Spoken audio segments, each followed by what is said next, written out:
Static water pressure is at 400, or water level is at 405 feet, guys.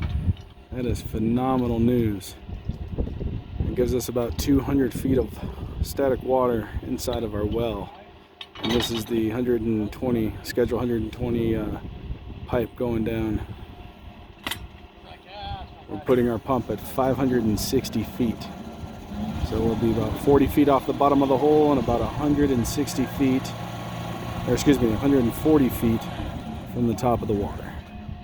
So, good things. Moving along.